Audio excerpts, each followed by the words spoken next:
In Manitou Springs, Colorado, there's a cafe called Yerba Mate with a 4.7-star Google review and a wholesome description. Offbeat joint with a rustic, whimsical interior offering yerba mate drinks, pastries, and sandwiches. You would think this is the perfect place to settle down after going to the Penny Arcade or buying a Santa from Christmas in Manitou after participating in the annual fruitcake toss. When you walk into Yerba Mate or Yellow Deli, it's undoubtedly like a quiet local coffee shop where all the college kids would stop by to finish up studying at the end of the day. Once you settle down at the small cafe and order a muffin of the day for $2.75 and a green mate latte for $4.75, you've already walked into step 2 of this cult's indoctrination. And if you are one of the lucky ones, they will ask you to join their Wednesday meetings or hand you a brochure. Although it would be easy for just about anyone to walk into this cult, Manitou Springs isn't the only location. If you leave the Mate Factor in Manitou Springs and head north towards Boulder, another college town in Colorado, you will find Yellow Deli in the Boulder shopping district of Pearl Street. Next time you're in Boulder, make sure to go to Smelly Deli on the hill and not Yellow Deli on Pearl Street. You might be able to avoid the indoctrination process, and you won't find that on Google Maps. You will find on Google that this cult has locations of Yellow Deli globally: Brazil, Argentina, Australia, Canada, Japan, Spain, the UK. People are walking into step 2 of this cult's indoctrination unknowingly at a faster pace than we can even fathom. How did this cult come to fruition? And how did they come up with this great idea that ended up being a global restaurant success? They are truly using the hippie aesthetic to hide a history of child abuse, homophobia, and child labor while serving us a cold glass of Kool-Aid and a muffin of the day. Yellow Deli was first opened in Chattanooga, Tennessee by Gene and Martha Spriggs. The purpose behind opening Yellow Deli was they both wanted to have a place where people from all walks of life could come and touch a living demonstration of God's love in those who serve them.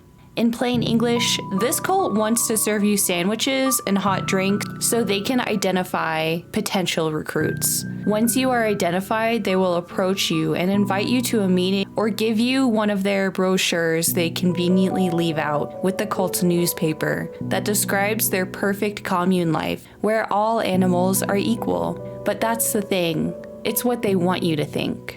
After Yellow Deli opened in 1973, the deli's owners would leave their Presbyterian church in January 1975 in order to hold their own services.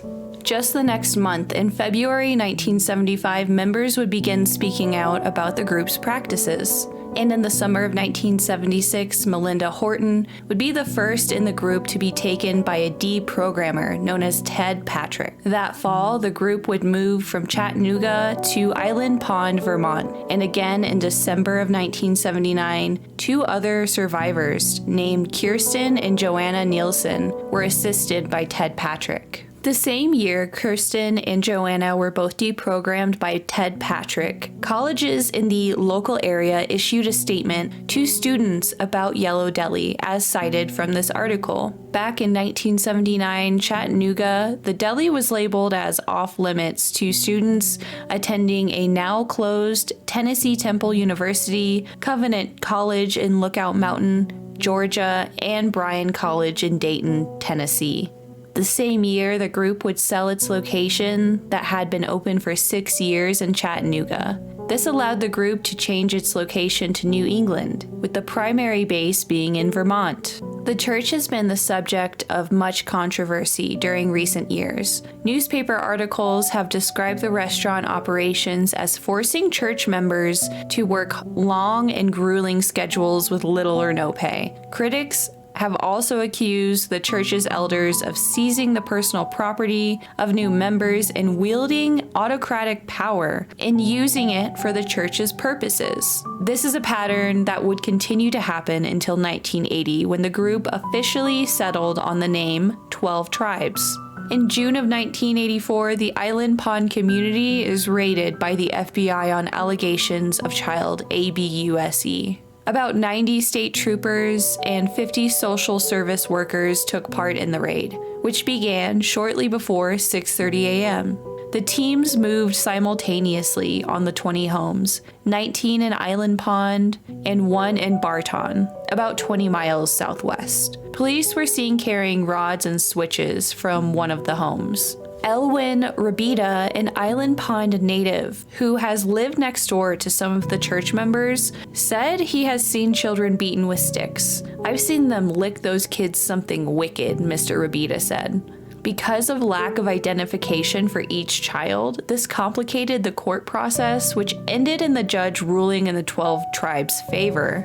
And just to elaborate on that a little bit more, the children in the 12 tribes group don't even know their legal first and last name. They grow up with a given name that's given to them by 12 tribes. So they have no knowledge of their real identity or age, and don't have any documents to prove they are who they say they are. So in this case, the parents were able to make the judge rule in the parents' favor because there was no documentation for the court to see who these children were.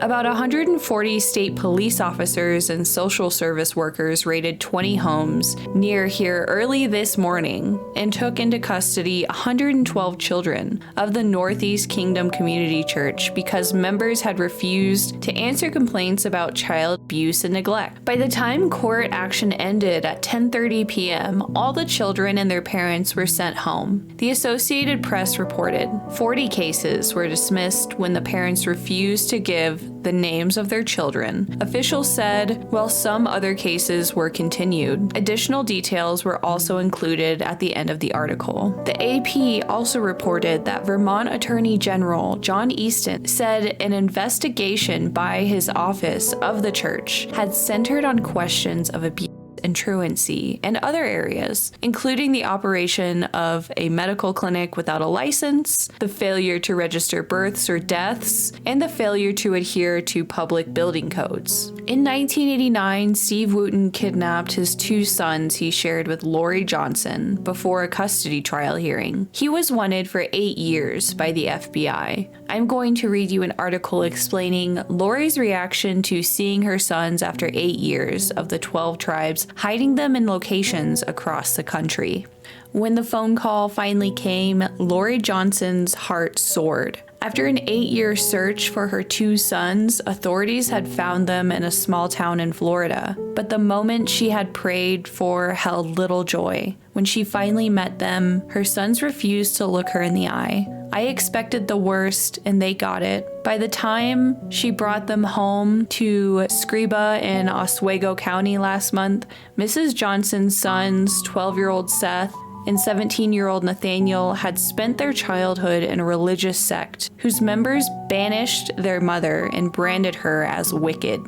Authorities say the cult, called the Community, encouraged the boys' father, Stephen Wooten, to abduct them in 1989 on the eve of a court hearing granting their mother custody. The Community, authorities claim, helped hide the boys in safe houses around the country. Seth and Nathan Wooten used the aliases David and Andrew Leonard. As members of the Community, they weren't allowed to attend mainstream schools, play with toys, watch television, or befriend worldly children.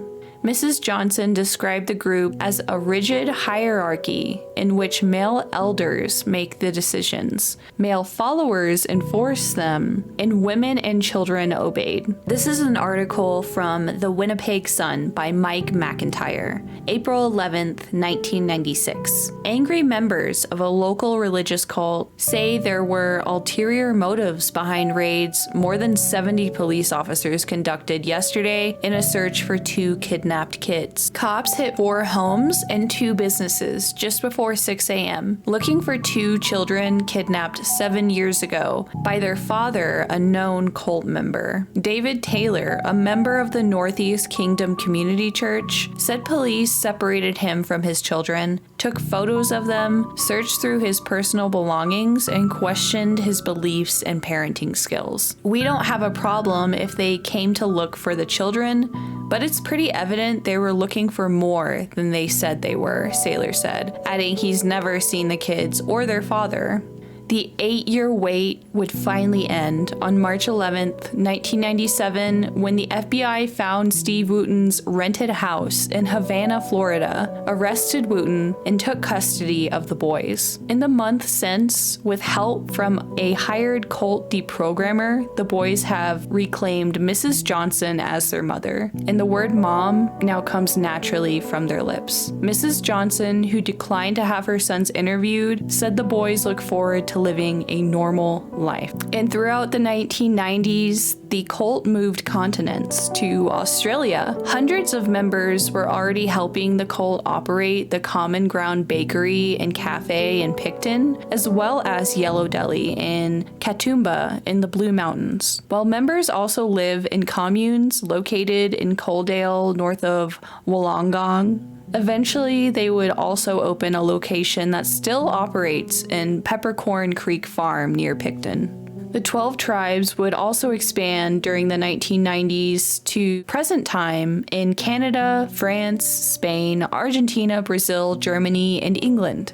Across the United States, 12 Tribes owns at least 66 properties worth about 36 million, real estate records show. Most properties are held in limited liability companies. In the US, the group is affiliated with at least 30 limited liability companies that own 52 properties worth about 30 million. Another 14 properties worth about 5.5 million are owned by 14 individual cult members. In Boulder County, the group's property along El Dorado Springs Drive is owned by 2 limited liability companies. County real estate records show Caitlin Tuman's LLC purchased the Boulder properties for $1.4 million in 2014. Penny Tuman said in a brief phone conversation in January that her daughter had a difficult childhood and that she seems safe and happy with her life in the 12 tribes, where she married and has 3 well-behaved children. Caitlin Tuman used to live with the 12 tribes in Boulder, her mother said. In the beginning, I was going to go kidnap her and bring her home, Penny Tuman said, but moved from Texas to New York, where her daughter lives, to be closer to her after she joined the group. But there is nothing wrong with them. I mean, other than some of their beliefs.